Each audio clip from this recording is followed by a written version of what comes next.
Eze's a reminder that talent blossoms at different ages, talent blossoms in different ways. Whatever setback you have, you can turn that into fuel. We back victorious like Big Blue Tommy Fleetwood. And guess what? Week 2 in the Premier League seemed designed just to teach us. We were idiots for overreacting to week 1. I'm old enough to remember when Arsenal were meant to be woefully uncalibrated. Manchester City's aura was clearly back. United had the green shoots of change. Chelsea were heavy-legged. And here we are, after a weekend in which Arsenal destroyed Leeds, who were worse than the Cracker Barrel logo redesign. A brilliantly canny Tottenham hit Manchester United like a San Diego Padres security guard laying into a 10-year-old pitch invader, and Everton discovered all we needed to do to finally win a game in August is build a billion-dollar new stadium. Week 2, a reminder of football's greatest life lesson. We all know nothing and essentially all fools. So after overreacting to the scant evidence of the first weekend of football, let's agree to lose our minds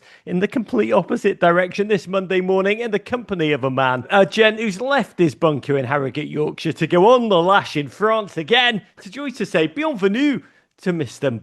Or is it Monsieur Rory Smith?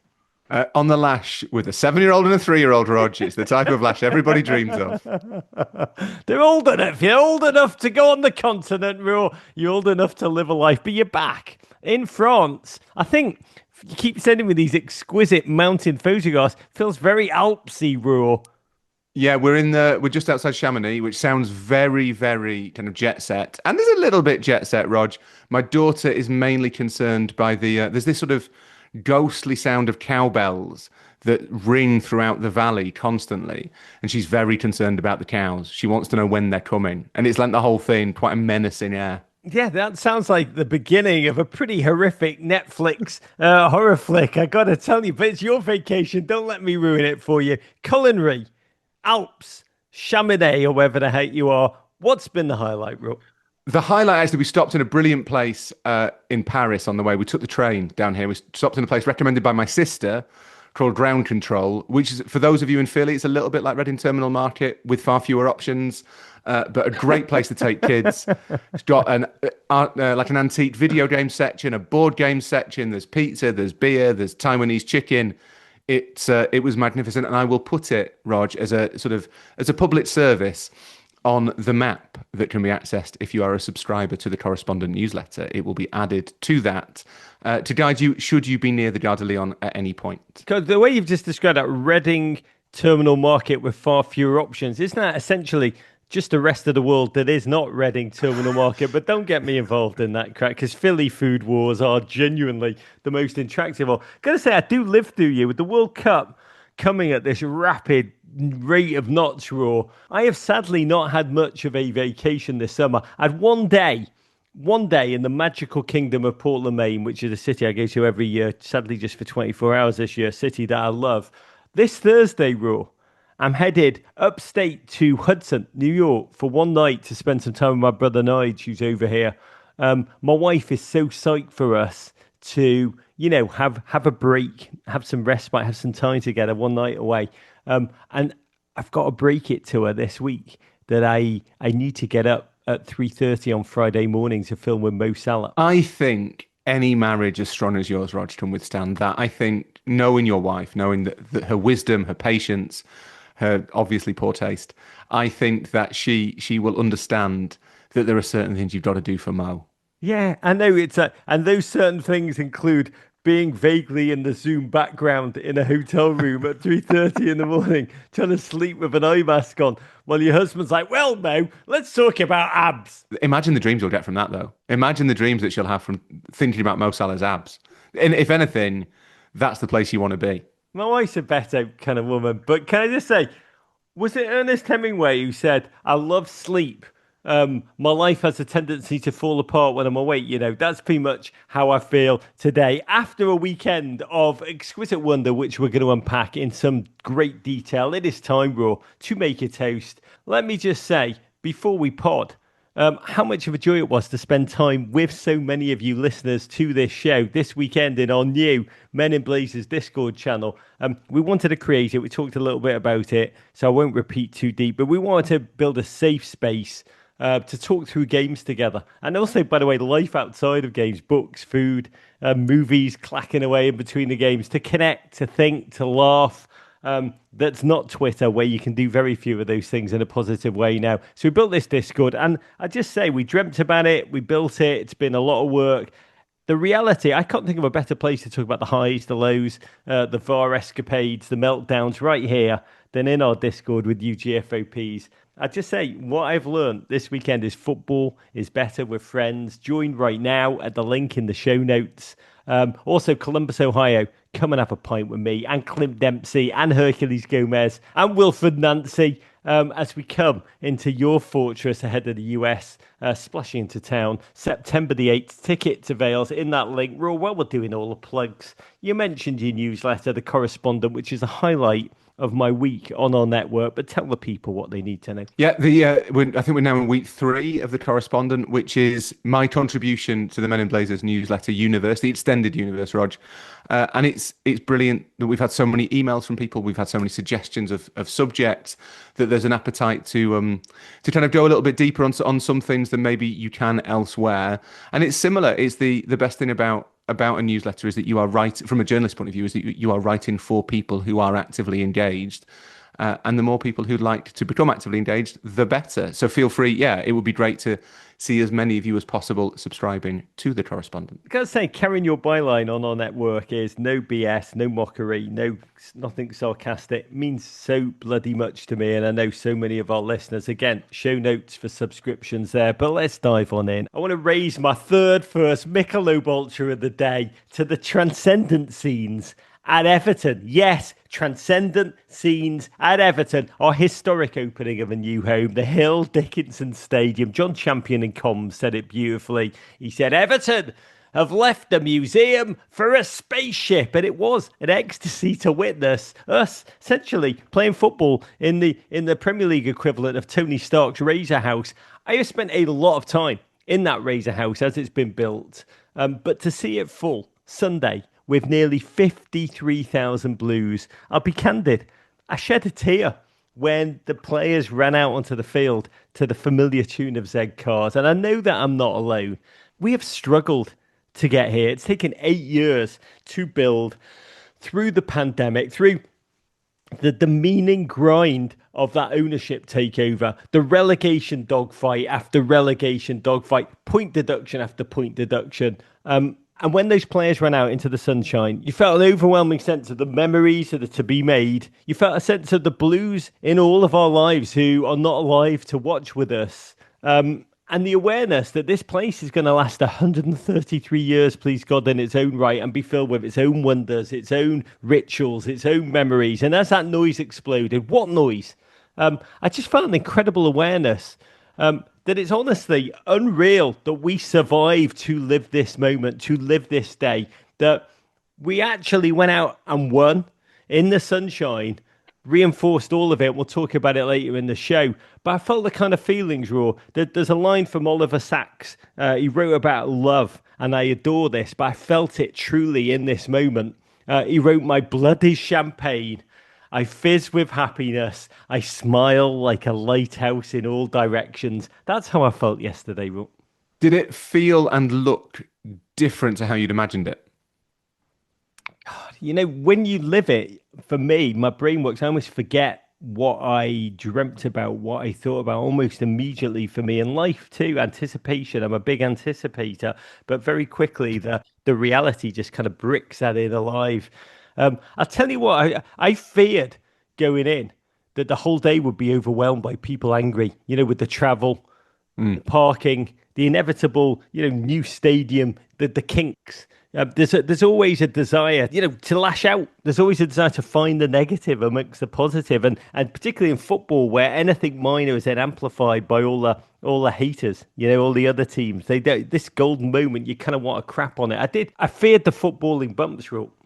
Yeah, but it did seem to be this outpouring of positivity because Everton have waited so long for it. You know, it's 8-10 years since they started building, but it's 25 or 30 since they started talking about leaving Goodison, and there have been 3 attempts, I think, to get to various docks around Liverpool. They're determined to be on the docks, Everton, plus one in Kirby, very much not on a dock.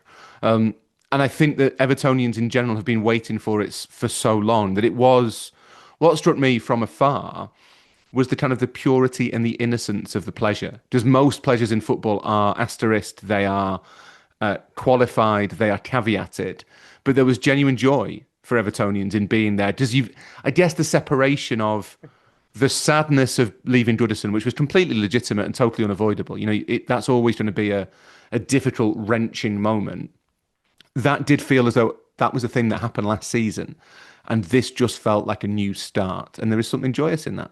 I hope so. I do. I want to emphasize as the world gets darker and darker, just like for all teams, just holding on to that joy. And we'll talk about it. It will be a theme of today's show, particularly for you, Tottenham Hotspur fans. Don't let the others degrade your joy. Find the joy first, bro. There's always in life things to lash out at. There is that statistic that I talked about last season. 80% of the things we worry about, the psychologist released a paper on this last year. It really blew away. 80% of the things we worry about in life never come to pass, which is amazing. So hold on to the good stuff. We need it. And for the city of Liverpool, this was great. For Everton, I hope big picture that this is a transformative moment that we've all yearned for, and we'll talk more about it in this show. But let's get raw to the football, beginning with, I think, the emphatic statement win of the weekend. Arsenal 5, Leeds United 0. Los Angeles Rams stuffed the San Francisco 49ers. First, let's deal with, again, emphasising the positive, one of the most joyous moments of the weekend for me. And I think for everyone who loves goodness in football, in the run-up to the game, Eberechi Eze was announced. It was incredible to watch him walk out. I wondered what he must have felt inside, walking out to a full Emirates and receiving a standing ovation. This gent, story is remarkable, well known now. He dreamed of playing for Arsenal as a kid, was cut from the academy age 13. He came on our show earlier this year. The YouTube actually has been blowing up over the weekend as more and more Arsenal fans have been Googling.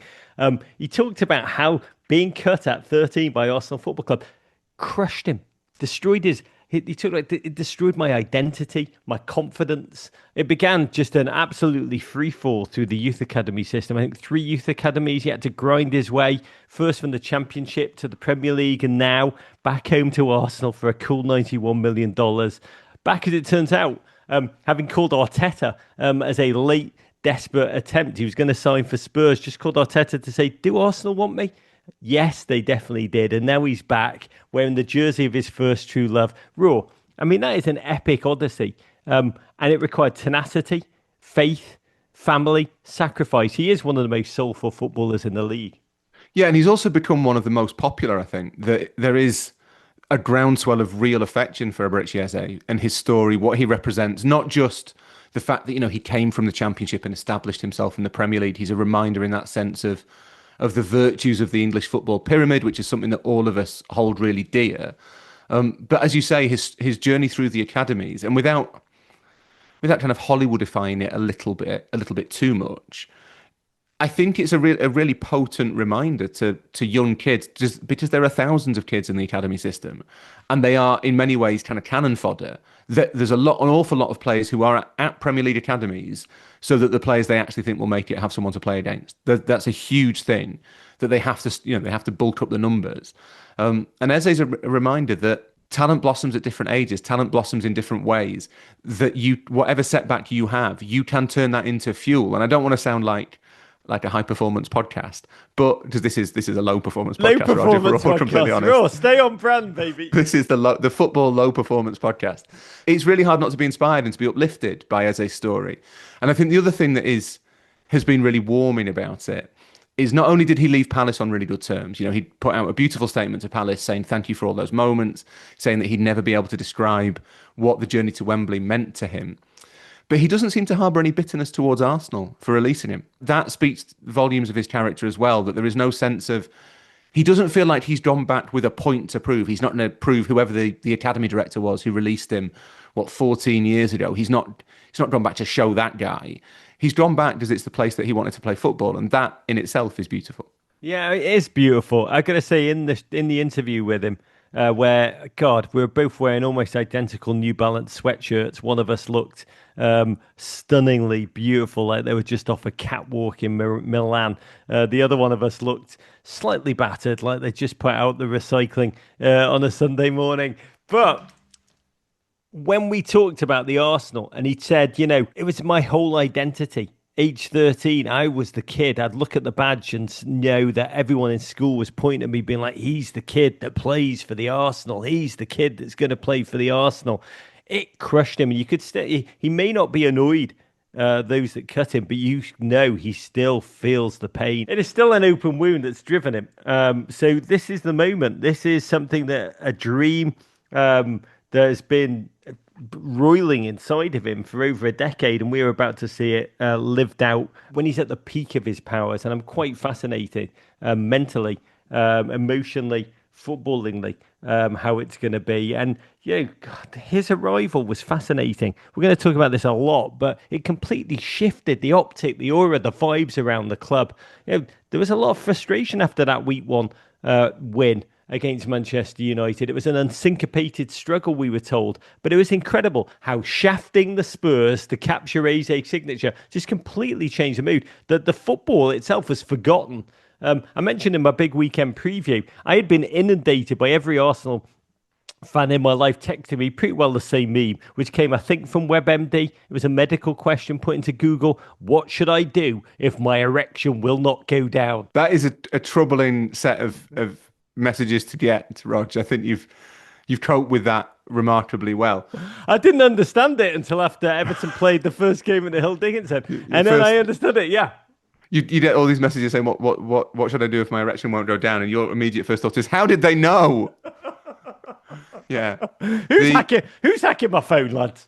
It's Piers Morgan. Yeah, it's not a tangible thing, and it doesn't necessarily make any sense, but transfers can change the vibes around clubs. And I found it, I think we talked last week about how weird it was that Arsenal won at Old Trafford, and yet the reaction, certainly in Britain, was very much, aren't Manchester United amazing? Arsenal look really, really in trouble this year. And you think, well, hang on, I'm sure the straw was, it was a bit like being gaslit. I'm sure the straw was 1-0. I'm sure that the team we're criticising won that football match, and the team that lost is the one we're saying were great. So I think a lot of it was overblown. You can attribute all of that a lot of the ring rust, I guess, to the fact that it was Arsenal's first game of the season, as it was United. And this was always a more palatable opener to see what Arsenal are capable of. But there is no question that kind of arrival, especially in those circumstances, can lift the mood of a club. And it turned the Emirates, it gave it kind of a party vibe, I think. And that's important at Arsenal. It's important everywhere. It's especially important at Arsenal because for 2 or 3 years now, the Emirates has been a really nervy place. It is a full-on kind of temple of angst.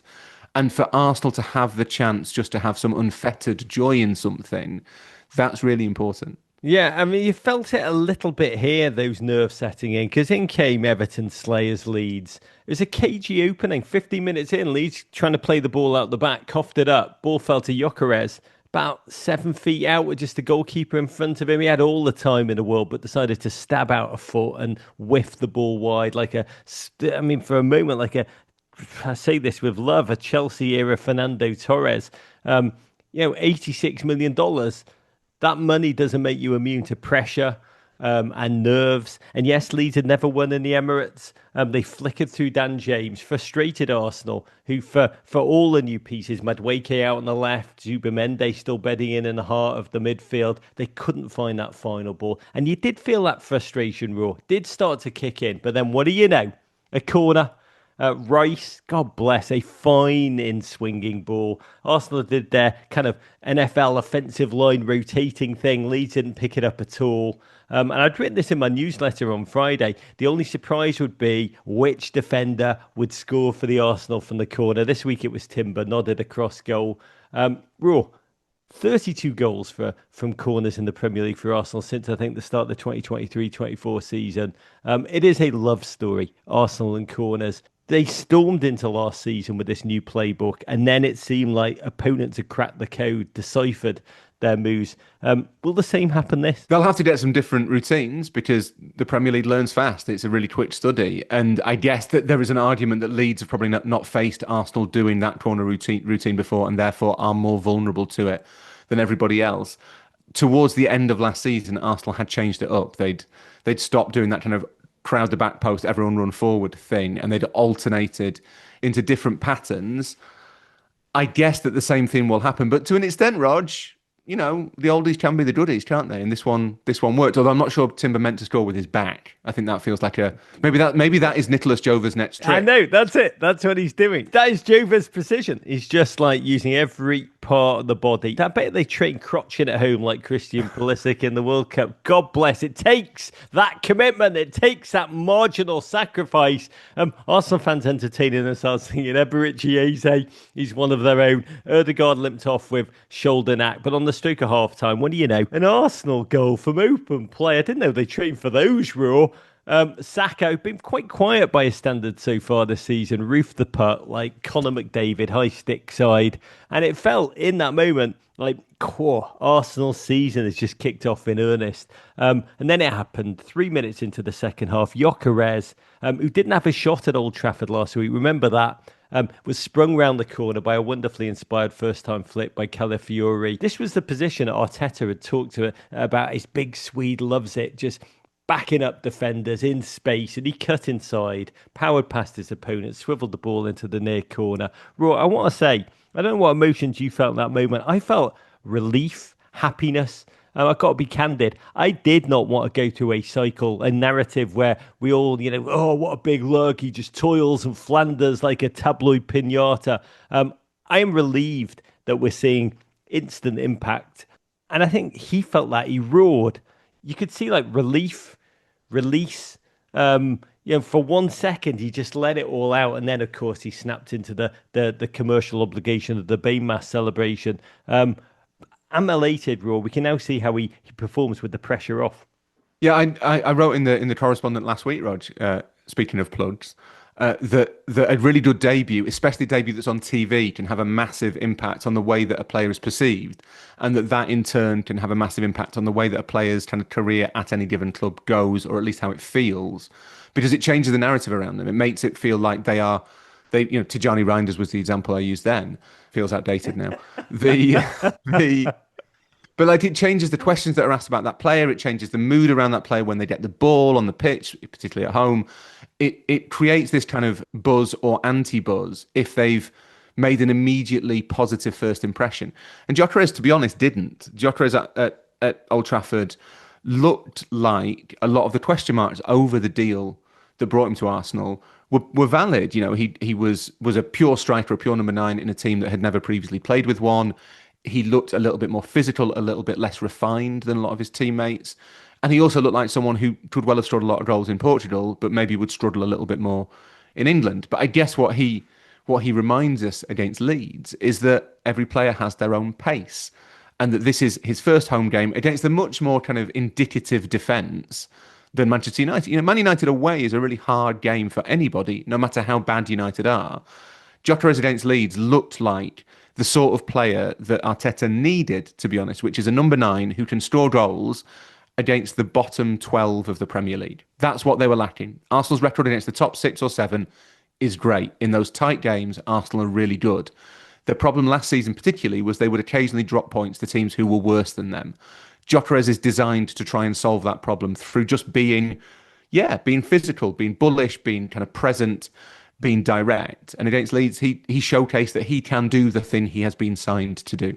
Oh, there was a slight darkness. Saka limping off. Arteta said he felt something in his hamstring, the other side to the one that kept him out for 3.5 months last season. Better news this morning. Word out of Arsenal is it's not as bad as feared. I do pray that the injury trope at Arsenal, which kind of undermined last season before it could really get starting, please God, will not kick in again. The depth that Arteta has tried to build into this squad in the offseason is going to be tested. I've got to say, irrespective, Timber then scored a second. Dude, I think scored once before in the league. Set piece FC, just big boying Leeds who really didn't know that what hit them, and learn also that you can't play Everton every week, lads. Arsenal even had the joy of bringing on Max Dowman. 15 years, 235 days old, second youngest Premier League ever after Ethan Nwaneri.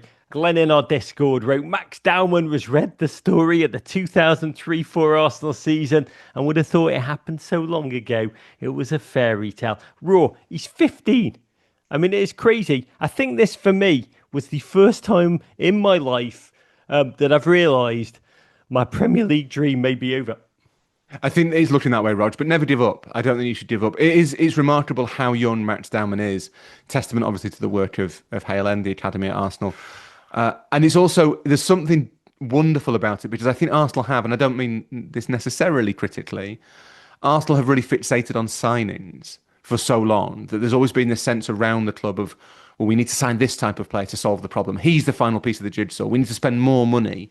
There's an element of kind of criticism of the Kroenkes for not being maybe quite as generous as they might be at certain times. And it's really interesting to me that at the summer when yet again Arsenal have been doing that dance, they've been through all those emotions. The most exciting thing about Arsenal is a kid they found themselves, that they've created themselves, this 15-year-old phenom who looks completely at home in the Premier League immediately. That's, winning a penalty for Gyökeres to convert. That is not an easy thing to do at the age of 15. We talked about the uplifting impact of signing Eze. Dowman coming through is even more uplifting. It's something else you get excited about as an Arsenal fan to watch this kid play, who, from everything they've heard for the last year or two, feels like he might be a generational talent. You don't want to put too much pressure on him, but Arsenal are really excited about him. And this is a club that knows a thing or two about bringing young players through. If they're excited, there is reason for us all to be excited. I mean, there is an element where rationally there'll be a discussion about, do you really need to be playing a 15-year-old? Should you be bringing him on? Is it a bit like Miss Huang in Severance? Like, that is young. What is that doing? But he came on and looked so hungry, so confident, so unfazed, really. It was his late run into the area, as you say, that won the penalty at the last. I was like, let him take it. Let Dowman take it, you cowards. Can you imagine if he'd scored and we had a back page tabloid photo of him celebrating his own goal, like where the hype would be? It's actually great management that he didn't. They sent up Gyökeres, who smashed it to the left, delivered the hair flicks into the camera, mocking the haters who laughed last week that he had more touches of his hair than he did touches of the ball. I just say Selly Bants are a dish, best served cold. And Arsenal open up a can of whoop-ass. Leeds couldn't live with the corner routines, couldn't stop Saka or Gyökeres from scoring, which was delirious for Arsenal fans. The team play in the final third, I'll say, still remains a work in progress, but they're yet to leak a goal. Injuries mean Eze is almost certainly going to make his debut, if not next week, but bloody soon. Only two teams have 2 wins so far, the Gooners and Tottenham, who we'll talk about in a minute, Raw. Liverpool next Sunday for Arsenal, heading there with the corner routines polished, and I'll say awash with confidence. Yeah, it's perfectly set up. I mean, it's so early in the season between two of the teams you expect to be challenging for the title that it feels like it's going to be a draw whatever happens, but Arsenal will go in with the best defence in the league for the last few seasons. They will go in with a team that is scoring goals. They will go in with that confidence that even if they don't play particularly well, as they weren't against Leeds, they didn't look fantastic for that first part of the game. Then they score from a corner, which they're so good at, and all of a sudden the world is their oyster. So I think it's a test for Arsenal. Obviously, it looks like Saka won't be playing. The suggestion is he's out for 4 weeks. I haven't heard from my Mountain Eyrie what the prognosis on Odegaard is, but even without him, they have the depth. That's why they've spent all that money. That's why they look more convincing this year than I think they have in either of the last 2 seasons, certainly on paper, to challenge for the title. It is very early. We should remember that whatever the result, you can't rule anybody out of the title race because they've lost the 3rd game of the season. But it's an intriguingly timed test, I think, for both teams.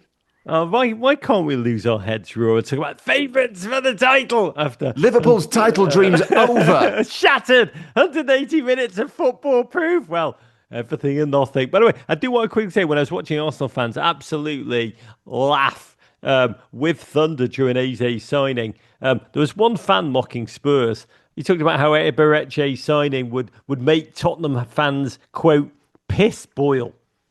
And I can't stop thinking about the phrase. I know it's very common in England, the idea of being so angry that your very urine just like crackle. I mean, I don't know if it is 100 degrees for urine, the boiling point. I'm not that deep into the science of it all. But the idea, Raw, the poetry of it all, football poetry that those you hate are so angry that their piss is boiling.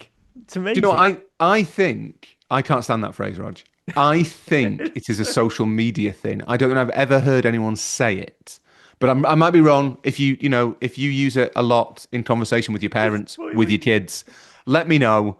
I think it's a social media thing. I don't. It's not my favorite use of the English language. It's not. I mean, with football kids, it's like medical conditions like twisted blood, and now just like your urine is overheating. Yes, Does that not kind of show us where football has gone? That we've gone from twisted blood, which is this brilliantly evocative phrase of Jeffrey Green, I think, a football journalist from 50 years ago, talking about a defender being turned inside out, getting twisted blood, which is a brilliant piece of descriptive language, to boiling piss. That feels like that is maybe not even football. Maybe that's society in a nutshell. I don't know. I'm imagining parents all over the north of England lecturing their kids, like, "You're making me so angry. You're making my piss boil." Just like I'm writing a history of the World Cup at the moment for the World Cup, and I'm working on a title, and the publisher wants me to make it like emotional. And I'm wondering whether I should just call it "Twisted Blood, Piss Boiling." What do you think? Twisted blood and boiling piss. The history of the World Cup. We're doing work. We've done it. I know. My work here is done.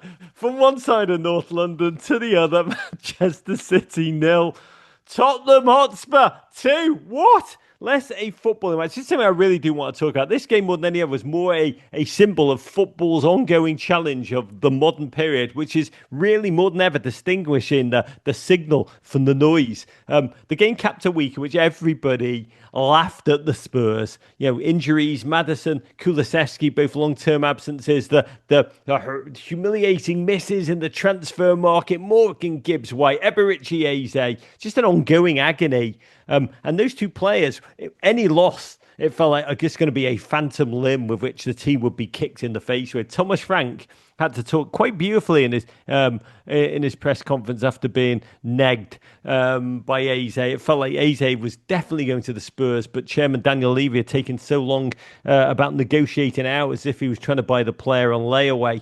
He said, "I don't want any players that don't want to come to the club, who don't want to wear this fantastic badge. We don't want them there." But the lulls kept coming. And we do need to go back before kickoff for one quick moment, Raw. There was a comment on the BBC which came from a bloke named Ian. It's worth reading. He wrote, "Spurs mentality is like being a multi-millionaire driving 25 minutes out of town because the petrol is 5 cents cheaper. By the time you get home, you've not saved anything. You've wasted a bunch of time, and everyone else is confused by what you're doing and laughing at you." I'm sure Warren Buffett would be like, "Well, that's where you go where the petrol's cheapest." Is that not the Warren Buffett thing? He'd be on board with that. Yeah, Ian Buffett. Have you heard of him? Daniel Levy. Come on, Ian. Buffett level. Come on, Ian. The rich don't get rich by spending money. Everyone knows that. Yeah, I think it's now probably fair to say that like Spurs' desire to save money, not to be ripped off, to kind of be cautious with how they spend, is an admirable aim. But I think it has probably now crossed over into indecision. And that's not a novel thing to say particularly. I think over the last few years, they have gone very close to signing quite a lot of players. Eze is the most recent, and because obviously where he ends up, the most emotive. But Spurs do often, or more often than they should, will miss out on players because they are trying to be clever and do a deal at the right time, rather than thinking, if we spend the extra 2 or 3 million, then we get a benefit of having the player in nice and early, not potentially losing out to them. There was one thing that I did find slightly odd about the Eze deal, Rog. Just someone said, I think it was Matt Law from The Telegraph, who's a journalist who's very close to a lot of the London teams, tweeted to say that what had made the difference was not just Arsenal's kind of speed and decisiveness in the market. It was Eze's emotional connection to Arsenal, and Spurs understood that. And I kind of thought, well, hang on, if you've got such a strong emotional connection to Arsenal, why are you even thinking about signing for Spurs? That kind of implies that the emotional connection's not that strong. But it will sting this one, Spurs. I think this will really hurt. Not least because, well, not least as he's a brilliant player, but he's also a brilliant player of the type they really need. Yeah, I mean, but we're belaboring this because we've got to remember that was the vibe before kickoff. Got to say also, City have had the opposite problem this season to Spurs. Players duck or seemingly duck going to Tottenham Hotspur. Pep has so many new players in this squad. He's trying to inculcate his quite complex ideas in so many human beings at the same time. Reinder's still learning. Churky's still learning. Ait-Nouri, etc., etc. Here, he unfurled the youngest City starting 11 for a Premier League game in 15 years. New generation, baby. This match last season, we got to remember, was the lowest of the low for Pep, a 4-0 beatdown to Ange during that horriblest November 3-4 for City. And it was fascinating to wonder how are Spurs going to sit up. We'd seen them reactive, counter-attacking in that near win against PSG. We'd seen them proactive in thrashing Burnley. It was quite surprising that at City, Thomas Frank chose to match up, pretty much fight fire with fire, set up to press City into moments of indecision, break the lines, and it worked. Because after surviving an early scare, I think it was Marmoush that Vicario smothered from early brilliantly. 35 minutes in, Spurs, who've been playing out the back all game, suddenly went long. Sarr fed a streaking Richarlison, charged at the sluggish City back line. Sluggish City back line, by the way, that Wolves, remember, did probe until they stopped bothering last weekend. But the ball across to Brendan Johnson was stabbed home. VAR took a moment to decide it was kosher. And God bless, it would get worse for Manchester City. 47 minutes. James Trafford, second starting goal. Poor kid. Totally botched the basic goal kick. Tried to play out the back into traffic. Richarlison pounced. Trafford tried to smother. Ended up looking like David Hasselhoff, just floundering on the floor, floundering after a cheeseburger. And the ball fell to Paulinho, who lashed home. Raw. Part of me is kind of like, field a goalkeeper named Trafford in Manchester, and of course this is what you're going to get. But better question from Discord for you, from @WillC. My theory is we need to start talking about goalkeepers in the Premier League like we do quarterbacks in the NFL. Like, can you win a title without an elite goalkeeper, Raw? That's a good question. Yes, I think you probably can, to be perfectly honest. Because it depends what you mean by elite. I think if you've got a bad goalkeeper, then no, you can't win the league. But if you've got a perfectly good goalkeeper who's not one of the best in the world, then you'll be fine. I'm slightly baffled by what's happened with the Manchester City goalkeeping situation. If you assume that Ortega was always meant to be second choice, fine, not a problem. Happy to accept that. Ederson is still there. Ederson doesn't appear to be in any desperate rush to leave. It's not clear whether he wants to go or whether City want rid of him. Not sure if either of those things are true. Trafford is a very promising young goalkeeper who did really well in the Championship last season.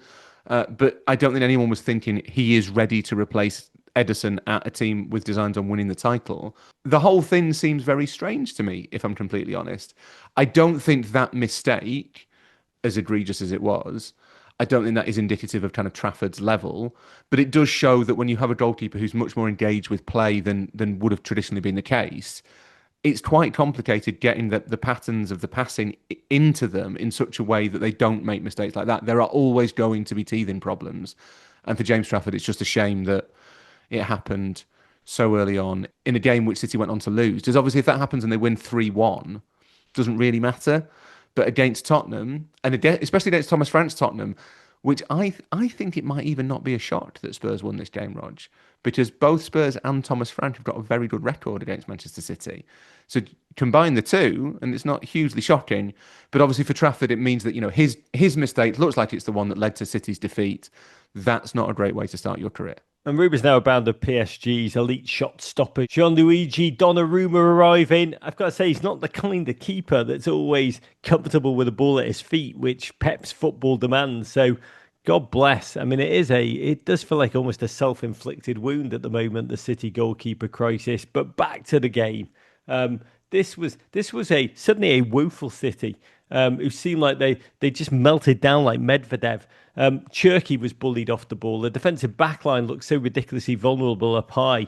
This was just the sixth time Pep Guardiola had trailed a Premier League home game by 2 goals at halftime. That's how shocking this was to witness. In the second half, also shocking, needing to chase the game. I think they got just 2 shots on target chasing it. They were overrun in the midfield the entire game. Pep could not change it with his substitutes. Bernardo Silva, Phil Foden had really negligible impact. That would worry me probably the most if I was a City fan. From a Spurs perspective, Van de Ven and Romero repelled all comers. That is probably the biggest signifier of Thomas Frank progress. This was Pep's 10th defeat to Tottenham, which is remarkable. Joint most, I think, other than Liverpool. These had tough run of games to come for City now. Brighton, Manchester United, then I think Arsenal. Stephen Thorne wrote in the Discord, what's happened to the team that played at Wolves last week, Raw? Is the answer in there? That they played at Wolves last week? Well, you don't want to be too dismissive, but you do look at, we've just been praising Arsenal for playing a team that we expect to be battling relegation and swatting them aside. And City did look great against the team who we expect to be battling relegation, and they swatted them aside. So to an extent, how well you play is defined by the quality of your opposition. I think with City, it's probably reasonable, the number of new players, as you mentioned, like there's so many new players there. It's probably reasonable to expect there to be a little bit of, there'll be hiccups along the way. So part of me is very much of the view that come December, City will be fine again. Guardiola will have sorted everything out. But I do wonder whether more and more teams are going to play City and think we can get at them. And the thing is, once teams start thinking that, it will start to happen more often. It won't happen every week. They're not going to get relegated, but it will happen more often that teams look at them and think there are ways to hurt this team. And trying to re-establish the aura that they once had when teams are willingly having a go at you, that's really tough. Yeah, the way you describe it, Pep's biggest mistake was to make opponents forget that his team are immortal. That, tactically, is what you need to correct, Pep. For Spurs, from our Discord, at Carl explained it away. It's all still Big Ange's season 3. It just happens we recast Big Ange with a different actor. Happens in television. I'm just happy we got Thomas Frank and not Liam Hemsworth. At Jed said, I feel cautiously optimistic, which is the worst place to be as a Spurs fan. I'd say, yeah, Jed. You're probably still stung by the 8 wins and 2 draws 2 seasons ago under Big Ange. Also, the 3 wins out of 3 for Tottenham under Nuno, who ended up lasting, 17 games. But I've got to say, to me, we've got to talk about the truth, and really the truth. Thomas Frank's Tottenham remain perfect. And, well, this is my biggest point here. There's the football on the field right now, which feels like it almost exists in a parallel universe to the narrative in our imaginations of it. Yes, there's a negative spiral around Spurs injuries, transfers, talked about them at top. But yes, Thomas Frank has Kudus, Richarlison, Brennan Johnson, leading truly a collective, intelligent, tactically intelligent, really flexible, victorious footballing side. To me, Spurs are exhibit A of the reality of modern football in a moment where we live out almost a post-truth, almost a post-results world, Raw, where the narrative, the emotion of football feels like utterly smothering, and the rational, what we see on the actual football field, but it's not quite irrelevant, but it's almost shoved aside. Yeah, so I it struck me after the Arsenal United game last week that we were living in a post-results reality because, as previously said, the team that won was criticised and the team that lost was praised, and it just struck me as really strange. And that was based to an extent, I guess, on footballing factors. So United looked pretty good at times, and you want to see signs of progress in United, and Arsenal looked pretty bad at times, and you want to find question marks over whether Arsenal can win the league. But I think the much bigger shift, like you say, is that it used to be the case that Saturday or Sunday, when the game happened, that set the tone for the week's discussion. So the team that won would have conversations around them that were positive, and can they achieve this? Can they do that? Can they go on and fulfill their dreams? And the team that lost would have the opposite. But now it just seems like it's one part of the drama, particularly in the summer and then again in January when the transfer window is sort of rolling on. The games happen, but they don't necessarily make a huge amount of impact on what the nature of the conversation is. And I guess those two things are related, because you can win a game and be criticised, and you can lose a game and be praised. We have taught ourselves not to think that results are real, and therefore, in terms of the overall conversation around a team or a manager or a player, the vibes, the things that happen outside the match, they're much more important because, as we all know, what happens in a match can be interpreted in a million different ways. The team that wins can actually have lost, and the team that loses can actually have won. So why would you change your conversation for it? Yeah, football is becoming ever more like Chinatown, the end of Chinatown, Jake. And we always say on this show, and I have to repeat it, when I was a kid, the English newspapers did not even used to print a league table until 4 or 5 games into the season. They always used to say, there's no point. The table doesn't show anything week 2, week 3. But we now live in knee-jerk overreaction city. That's where we all live together. And I just say, Spurs fans, do not let yourself live in that post-result world. Your team are magnificent. Ignore the noise. Savour the wins. God, you deserve it. Another London team flying this week, not you, West Ham. Hammers 1, Chelsea 5. Graham Potter, who spent 7 months as Chelsea manager, really a hard 7 months, really, I think mentally incredibly difficult, identity incredibly difficult. It's just hit that mark at West Ham, and I'll say the death rattle is so audible. His team are lacking in energy, organisation, and, ideas, the basics, and the levels of humiliation of a team giving up, of a fan base on the cusp once again of despair, of mutiny, were really the scenes of the night, which began with misdirection. Cole Palmer tweaked something in the warm-up. He was out, then 6 minutes in. Estevao, in his first start, cuffed up the ball in midfield. Paqueta swooped, drove, saw it as Robert Sanchez in goal and just let fly. God, it looked like Chelsea were going to suffer death by bubbles. You're laughing, Raw. But last week against the Palace, it was clear that their tactical approach to Chelsea was to shoot on sight whenever they could. Everyone's shooting at sight on Robert Sanchez. The word is out. But Chelsea took it all in their stride, forced their way back into the game early, often. It was 3-1. I think inside just after 30 minutes, West Ham fans streaming out in disgust.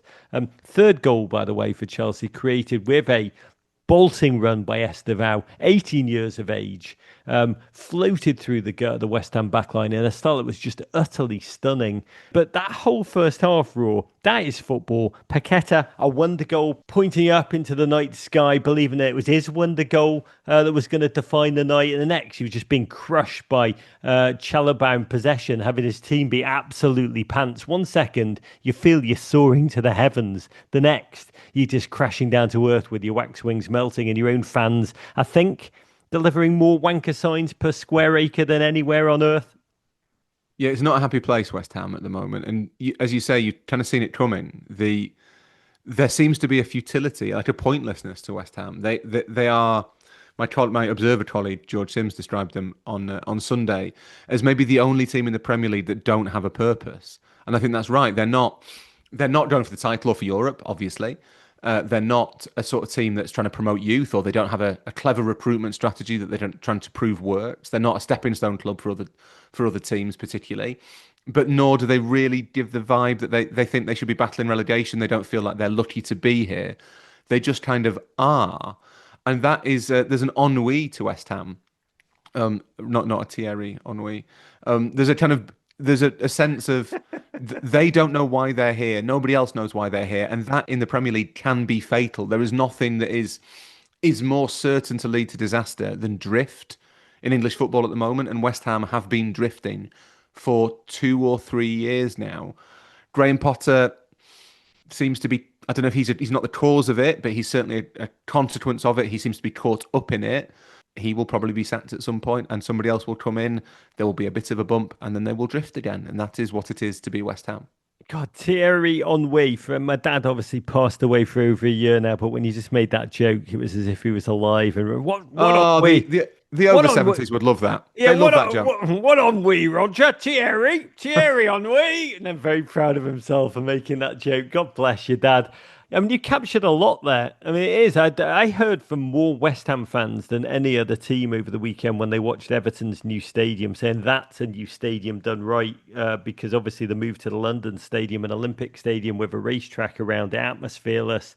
God bless them. It was not messages of hate or jealousy. It was like, just enjoy. We wish we had what you had. But you're right. There's a mission that is completely abject in the core of that club right now, which is sad because there's such a wonderful storyline to be told. It is a club with such rich DNA to work with, authenticity, history, youth. a proper London set of values, really a proper local club in their pomp when they were West Ham United. Graham Potter, I've got to do better, is in great danger. I think he's lost more games and or has fewer points than Lopetegui, who was fired at the same stage. I mean, my God, he was once the bright young thing in true danger of becoming a cautionary tale. That is a real savage footballing trajectory he's on. Goals continue to fall on goal in the second half, like snow on snow. God bless the West Ham goalkeeper, Mads, flapped at cross after cross. I mean, he played like a man who proper hates his manager. And the darkness, I think if I was a West Ham fan, it was almost emotionless, the buckling. It was hard to tell if Chelsea were lethal suddenly at set pieces or West Ham were just not trying or couldn't be bothered. From a Chelsea perspective, can we say from this game, Raw, that they are good at football, or is it just that West Ham were truly that terrible? Same for Arsenal, same for Manchester City against Wolves. It's a bit of both, I think, that West Ham, this is a great time to play West Ham. There's no question about that. There is a kind of, they're not particularly skillful, they're not particularly quick, they're not particularly strong, they're not defensively resolute. There's nothing to really fear about West Ham. And Chelsea punished that ruthlessly, and that is a really positive trait to have. But at the same time, last week, Chelsea looked fairly toothless against Crystal Palace, who were a much stronger proposition than West Ham. So I guess you, what's the biggest conclusion you can draw? That Chelsea can be like that, that it exists within them, and that the more often they can access it, the better they will be, I suppose. But it feels a little bit too early to me, because don't forget, there is that moment when Nicholas Fulkrug straws to put West Ham 2-1 up, and it's ruled out correctly for what was described on Chelsea TV as an obvious offside. I think that's pushing it a little bit, but it was an offside. But half a step backwards, the goal probably still happens. Fulkrug still straws. West Ham are 2-1 up, and maybe that changes the whole game. It changes the whole narrative. So Chelsea still feels a little bit more delicate than that to me, but they have the depth and the talent to be a threat to anyone. God, that scene of Fulkrug thinking he'd scored, doing his little dancing while the bubbles exploded around him. That is Tracy Chapman driving in your car, speed so fast, felt like I was drunk. Thierry Henry, Roger, Fulham 1, Manchester United 1. This is meant to be an easy, kind fixture for Ruben Amorim. His team, as you've said, got all the plaudits last week, but they still lost ... to Arsenal. Travel to Fulham, who I think hadn't beaten United at home since 2009. But in a way, the amount of praise retrospectively that they got last week, when you think about it, all the green shoots of hope, it's a bit patronising. For those of you who remember Manchester United as a winning machine, this is more actually retrospectively the sound of pity being buckled onto a Manchester United who in this game again start to a creative hunger and desire. Cunha, I think in the first 3 minutes, smacked one just over the bar, then hit the post. I mean, they came out the gates. We've seen this from United, and then they kind of just cede control. And Fulham stepped up some of the confidence, forced their way back in, but then conceded a penalty, which was actually harshly awarded for me. But up stepped Bruno. We know this man has a black belt in penalties. But Raw, as we say in America, ball don't lie. He got iced. We always say you don't want to take too long to take a penalty. Bruno got iced by the referee bumping into him while he was doing his approaching a penalty routine. So he reset, started it all again, and then just Rashid Wallace the ball over the bar into the Thames. It was an incredible moment to witness. And Samuel Luckhurst, the Manchester Evening News journalist who covers United, he noted, including pre-season games, this half was the 7th successive half for Manchester United when none of the starters have scored from open play. That after spending over $200 million, Raw. It's not ideal, is it? And, the fact that they did, again, kind of show... It's not good, is it, Raw? It's not good. Not great. I think you want some of your players who start football matches to score goals. That's one of my understandings of football, certainly. Yeah, it's difficult. I mean, obviously, it's unusual for Bruno to miss a penalty, particularly unusual for Bruno to miss a penalty like that. So again, maybe if he scores that, it's completely different. But it did feel similar in that United looked energetic and purposeful, and they looked okay, but they didn't really carry that much of a threat. That if you compare them to Arsenal or to Chelsea, to Liverpool, to Manchester City, they weren't carving Fulham open. And the risk was always in that defeat last week that that not the false praise, that maybe the overblown praise, disguise the fact that if they didn't go to Fulham and win, their start to the season would have actually been quite bad. To have fewer than 3 points after 2 games is not great, to be perfectly honest, particularly for Manchester United. And the longer the game went on, the more you felt, okay, this is kind of undoing all that good work that Amorim did last week in losing a game and being told he'd won. This makes it look like actually the problems are kind of still there. Yeah, so just to condense what Rory just said, not scoring goals, not good, and not getting points, also not good. We do need to acknowledge two teams did score in the second half. United taking the lead. I think there was a push in the area which freed Lenny Yori to head in off Mooney's. But Fulham are tenacious. We learned that last week. Alex Iwobi and Emil Smith-Rowe got everything on. Coming up roses, levelled the score. And here's what was key. Down the stretch, all Amorim's substitutions seemed to make them lesser. Fuller had the upper hand down that stretch. They are so well coached by Marco Silva. The squad all know their roles. Lots of good players. None great, but they play together, which is the opposite of Manchester United. They look like a team with a keeper who can't catch crosses.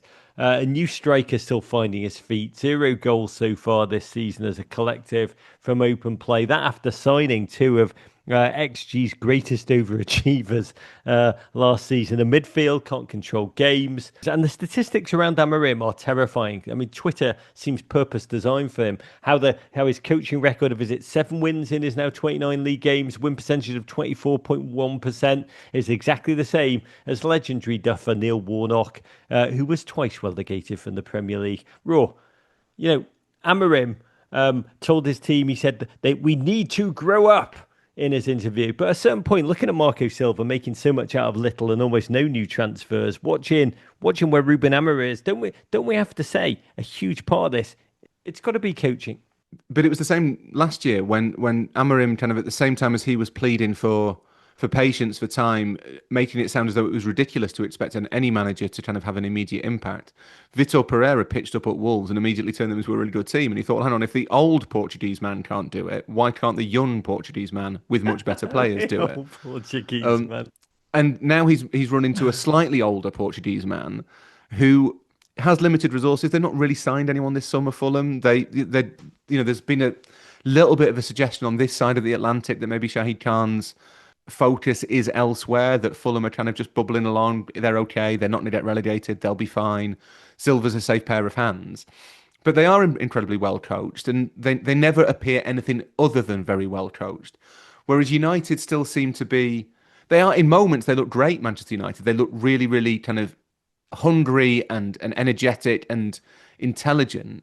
And then for other stretches of games, they look totally haphazard. And at some point, that kind of is on the manager, I think.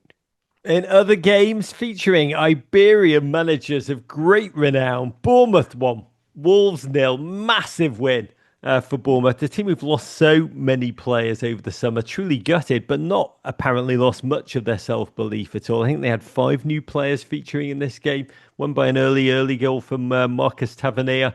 Goal created, it needs to be said, by a signature thumping Tyler Adams bone-shaking tackle. When I watch him play this season, it's like I do think in another life, dude would have had a really great career as an SEC defensive back. Wolves down to 10 men in the second half. I've got to say the end, despite that, was nervy. Massive win, though, for Bournemouth to prove, honestly, themselves to themselves. They can pick up where they left off last campaign and not feel like they're a one-season wonder. And that, again, has to be because of Andoni Iraola, the manager. No moaning about players lost or on players needing time to bed in. He just stood there on the sideline, a brilliant communicator. And ultimately, Raw, what you need right now in that mid-table, in that fierce battle of the bees, tactical difference maker. Yeah, he has a clear vision of how he wants to play, and I think he understands that the players will come and go to an extent, and as long as they are replacing them with players who can do something similar, he's happy to coach them. There is a really pleasing freshness to the way Iraola handles himself. I think he's really hard not to admire. I saw him at Anfield on the first weekend of the season, and obviously there was loads of stuff going on in that game. Bournemouth had every reason to feel as though they could easily have taken a point from Anfield, but at no point did he kind of say, well, what do you expect? They've sold 3/4 of my defence and replaced them with one guy yesterday He was just like, yeah, this is fine. We played really well. Got to be a bit better in both boxes. Liverpool can do. They've got this individual talent that can hurt you in moments. There was a real graciousness to him. He's really hard not to like. Iraola is a massive Murakami reader. I just love the idea that he's kind of coaching all the players in magical realism, and that is the tactical difference down there with the Golden War Cherries. Burnley 2, Sunderland nil. Last season's championship game redux. Got to say, some stunning Burnley football in key moments. Most importantly, clinical finishing. That is going to be the key for their season. They had it in this one, delivered the win, and also brought Sunderland right back down to earth in quite grueling fashion, teaching them this is going to be some knife fight. We are living in a remarkable world where each one of the newly promoted teams have had their first win already this season. And this Clarets win in that bottom six mini league feels ultimately like it should count double. To Brentford 1, Aston Villa nil. Oh my God, how the turntables. Raw.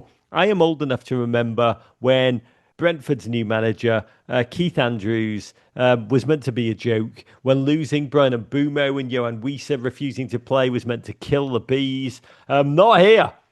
Claudia Schiffer's team, yes, I really mean that. This is Claudia Schiffer's boys, Brentford. Road a debut Route 1 goal from Django Ouattara. And suddenly, the coach in the hot seat is who? Unai Emery. It is remarkable how quickly his villainessence almost feels like it's a short blip of history. 2 losses, 2 goalless games to start the season for the first time since 2002. Raw. I mean, it is amazing. They had 76% possession. They had 17 shots in this one. They're most without scoring in the Premier League since 2022. And now forensic accountants are poring over their spending and their losses. And wondering if they are utterly trapped by that failure to book Champions League play this season. The financial riches that come with that have almost put the handbrake on the club's progress because of financial stability, profit and sustainability rules. It's incredible. Since their promotion back to the Premier League in 2019, Villa have spent more than $950 million, but it's their wages to revenue ratio, which is really the problem. It was 91% in 2024. They kind of went all in, and that is unsustainable. Just by reference, Tottenham, I think their wage to revenue ratio is less than half, 46%. Manchester United, Arsenal were just over half, 51%. That kind of shows how extreme Villa are here. They're kind of caught in this hex rule. Do they continue to pay wages that can get the kind of players they need to reach the Champions League dream, or do they reduce the wage bill and almost certainly stay outside, weaken the squad?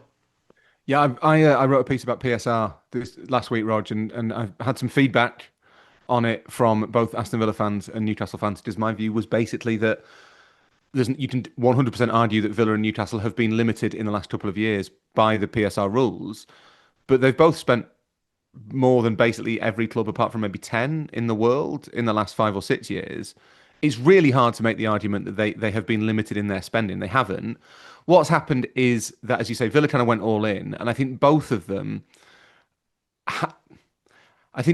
traded well to a point and then stopped trading well. And Villa, if you look at the teams they've been playing this season, there aren't many recent signings in there. And what that kind of indicates is that they've maybe misjudged the market in the last year or two.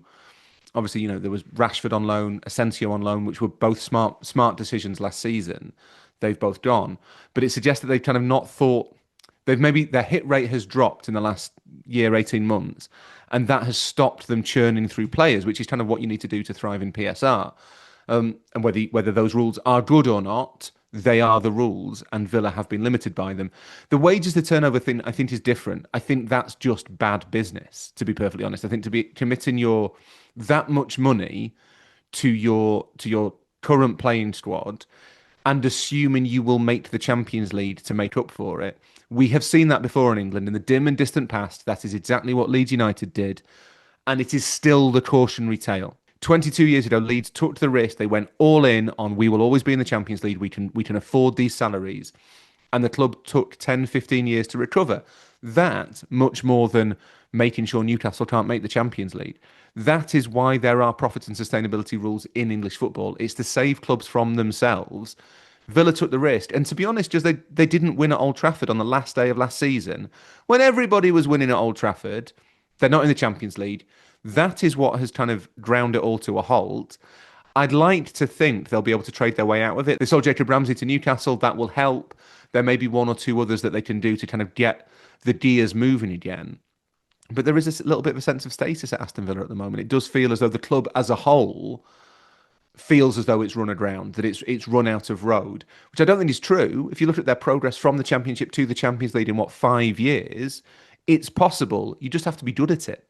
God, let's carry on this theme of bad at business and dwell on the furor at Selhurst Park yesterday. Crystal Palace won, Nottingham Forest won. Football needed this, Raw. We needed another sudden grudge match. We don't have enough. Extra police put on alert for Palace Forest because, well, the game was a draw. But this wasn't about the football. It was about the business of football, specifically the role Nottingham Forest played in Crystal Palace's quite cruel demotion from the Europa League for winning the FA Cup to the Conference League. A move which played to Forest's advantage. They went the opposite way. The two teams have spent the summer essentially accusing each other at the Court of Arbitration for Sport. Yes, CAS, hence El Casico.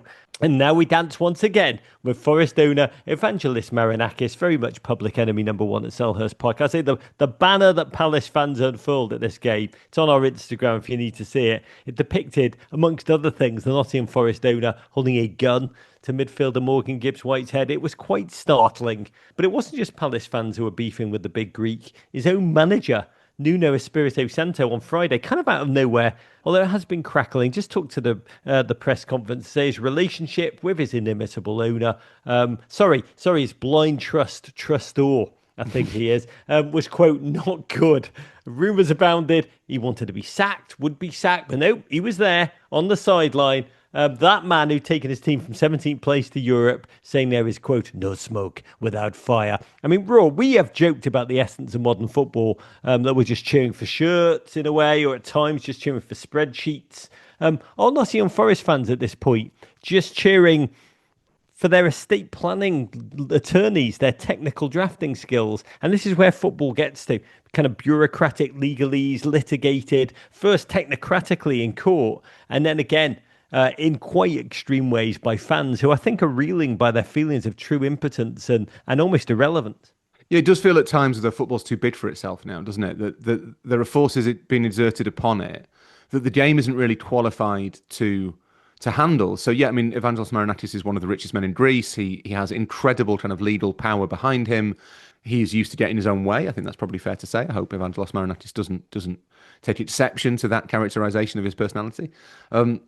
And you're dealing with individuals, sometimes nation states, with the sorts of resources that football leads and competition organisers, they kind of have, but that's not really what they're meant to be spending their money on. That's the idea is not that the Premier League has or UEFA have these colossal legal bills.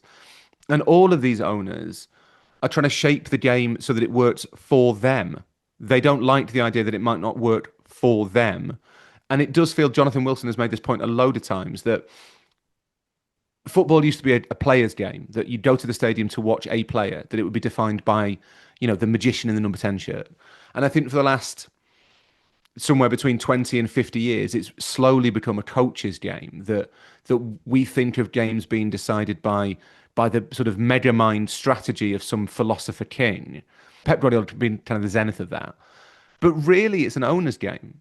That's what it's become. It's a game contested between who is the richest person, who has the most money to spend on players, who has the best accountants to get round the financial rules, who can get the right nominees to the Court of Arbitration for Sport's independent panel. Like this is what football has become.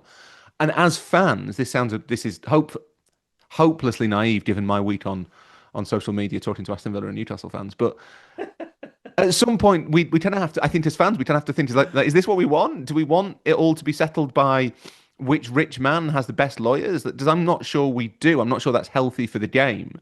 And if you want an example of that, it's in the rivalry between Palace and Forest, because you have certain rivalries that kind of illuminate football because they're geographic or historic, because they're battles between great powers. Juventus and Inter Milan is the derby dell'Italia, is the two great powers of Italian football. Liverpool and Manchester United. Barcelona and Real is not just about soccer success. It's about kind of political identity, cultural identity of Catalonia. And then in the last 20 years, like you got this set of rivalries that felt a little bit less sort of deep rooted, a little bit more petty, that were not just because teams played each other a lot on the pitch in big games, Liverpool, Chelsea, Liverpool, Manchester City. It was because one represented the old and one represented the new. And now we have a rivalry that is because Nottingham Forest got Crystal Palace thrown out of the Europa League. And that is enough to prompt all this toxicity. That is where football has gone. It is so petty, and it's related not to the clubs, but to the owners. Same time, Raw, you could say it's a lovely thing, a beautiful thing. Football's getting ever more popular. It just opens up the funnel of fandom. Now, when people are asked, what got you into the Premier League? There's a group of human beings who'll say, I think I got into it for the jurisprudence.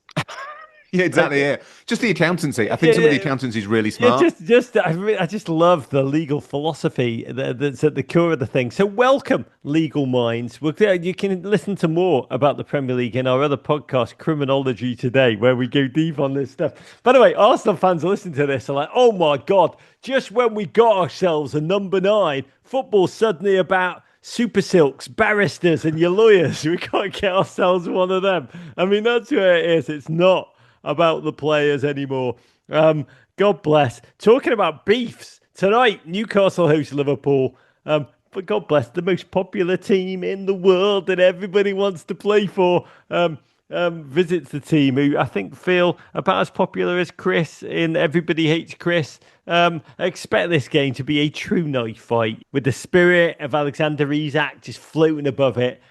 Raw, when I think about Isak, and Newcastle desperate to cling on to him for various reasons, some of them geopolitical and pride. I think about the quote from David Foster Wallace, who said, what was it? He said that everything I've ever let go of in my life has claw marks on it. Yeah, it's a really strange situation now. We're recording this on Monday, the 25th of August, Rog. I guess we have 6 or 7 days left of the transfer window. Everything at the moment points to the fact that Alexander Isak will still be a Newcastle player by September the 2nd. That's going to be awkward. I think that's going to be really intensely awkward for all concerned, to be perfectly honest. My reading of it, based on not that much information, is that I think Liverpool have misjudged it slightly. I found that the way that the one bid they have made for Isak, which was for £110 million, so like $130 million maybe, it's a British record. That would be more than any English team has ever paid for a footballer. And yet it's still being presented as some sort of insult to Newcastle. And you think, well, hang on, that is quite a lot of money. And I mean, opening offers aren't always the final offer. So, maybe it wasn't a joke. But I do wonder whether they've underestimated to some extent Newcastle's pride in terms of what being seen to let Isak go to a currently more successful team would feel like to the club's ownership. I think Liverpool have misjudged that. There may yet be a U-turn. It might be that Newcastle can find 2 strikers. It might be that Liverpool can put an offer in that tempts them. My guess is even if they did reach the point that Newcastle had privately thought maybe we sell at 140, 150, whatever it might be, my guess is now it's become so toxic they'll say no. So Liverpool will have to kind of retool and rethink. And Isak, who, to a lot of people has not behaved well, but he's now caught in a really difficult situation because either he doesn't play football for 4 months or he has to go back with his tail between his legs. And that's really difficult. I will not let you go. No. Newcastle, if you need a new striker, bet out for 100 million. Call me. And in case you missed it, on Friday, we released a really lovely interview, I think, even though I'm in it, with your goalkeeper, Alisson Becker. Talked about Arne Slot, the transition, the wonder, the evolving backline. Also how he decides to go beard or clean shaven. Talked about his faith too in some depth. I will just say, give it a watch. I hope it brings you closer to the human being. He's really quite a spectacular bloke, even though he's a red. But enough Liverpool. To cap it all, let's get back to the big Dickinson energy, Raw. Everton 2, Brighton 0 in that new sci-fi home with our new anthem. We've now started to play There She Goes by the Lars at the beginning of the ritual that signifies the game's about to kick off, Raw. It is probably so Everton to have a song written about heroin abuse as one of the songs that suggests that our team's about to take the field. there was something really nice about seeing this sort of ultra modern stadium and then hearing the quite quaint tunes of Everton's pre-match music. I quite enjoyed that, Rog. It's called juxtaposition. Little bit of Goodison will stay with them forever. Yeah, steampunk fans, come and support Everton Football Club. We've talked about it up top. It was a historic day. It was an emotional day. I say it was so critical from a footballing perspective that all the emotion in the stands was refracted by the team right from the off. After that surrender against Leeds last Monday, this felt different. Energised football, frantic football, Grealish flinging himself into tackles. Brighton, you sense, were just like holding on to let the adrenaline burn out of the Everton players and then pounce once it had burned off. Let history remember Mitoma hit the ball with a delirious warning shot. Welbeck somehow missed from like a yard out. And then it happened. Grealish fed beautiful. Illiman and Dye scored the last goal at Goodison. And now the first in the new gaff. He started to move deeper. He played out the ball, eventually found Grealish on the flank. I couldn't believe it. Sweet football, flowing football, real football. Grealish, a gent who we've been holding out for, a hero like Bonnie Tyler in the since the morning, was like, I made a noise when that ball went in. It was like genuinely like a small black-footed ferret being strangled and put in a bag. I felt the kind of joy roar that I did as a kid, as a child when Everton scored. For a second, you said it earlier, it felt so naive to watch, so magical. The game just fell away. For a second, I felt relief, yeah. I felt love, man. I felt a sense of untainted optimism, fleeting optimism, but man, love. Because there's only happy memories at the Big Dick. That's the thing. There's no there's no stain. There's no kind of echoes of darkness. It's just happy memories at the Big Dick all the time. And that is it's really important. Like, it sounds stupid, but it's really important that Everton won that first game, that they took the lead in that first game, that they survived that kind of Brighton. Oh my God! To kind of what's the word? To piss pick in the them punch. off. Piss in the punch. To boil their piss, Rog. And do you know, I love goals like that. I think that goals like that are amongst my favourite types of goal. Whipped ball across the face of goal, flailing leg, far post. There's something magical about it. Mate. You know, I've talked about how the first ever game I went to at Goodison, there was a man who sat by me, gave me his coat to sit on so I could see the game, and shouted out, "We're all one big family here at Goodison." Does not quite have the same phrase to it. We're all the happy memories here at the Big Dick. But I'll workshop it. God bless, happy Jack Grealish. First assist in the league since September 2024. Incredible. Brighton, by the way, kept coming. Van Hecke hit the post. Pickford bailed out Tarkowski after a quite suicidal back pass. By the way, not being booed off at halftime was a surprising plus to me. And then the moment, second half, another flowing move. Tark feeding Irabunam the ball. It was worked out again to Crown Prince Jack Grealish, braced to charge at the back line. You could see the whole Brighton defence just folding to try and stop whatever Grealish was going to do. And instead, he just rolled it backwards to a charging James Garner. Probably my top three James Garners, the charging one. Lashed the ball first time through the legs of the defender, and it just flew into the net. It was ecstatic. It was an exclamation point moment. He charged away. The first goal, I was deliriously happy like a kid. Watch James Garner's face when he's celebrating that. Yes, a professional footballer, but man, the way he beamed with pride, it was truly nipple tingling. Yeah, it's a brilliant goal, and again a memorable goal. That's the thing that we talked, I think, when Grealish signed for Everton, that in a season where you're not expecting to kind of challenge for Europe or whatever it is, and shouldn't be facing relegation, you need someone to get you off your you need someone to get you off your feet.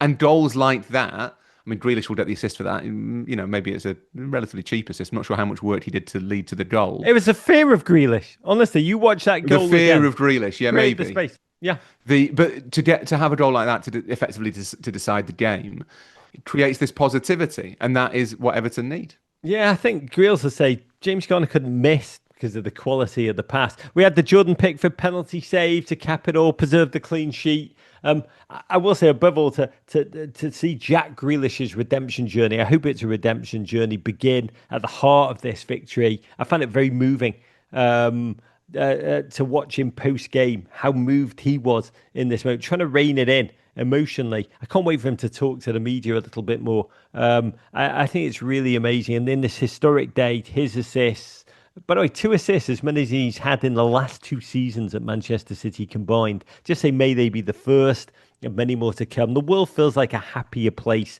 when Jack Grealish is just enjoying his football as much as he does his post-match salt and pepper chips. And Raw, we've talked about how new stadiums are hard. They can be complex emotionally for fans. They can be hard for players to adjust to. And there will be a lot of that to come. There will be bumps. That's the future. But in the present, a perfect day at this brand new home.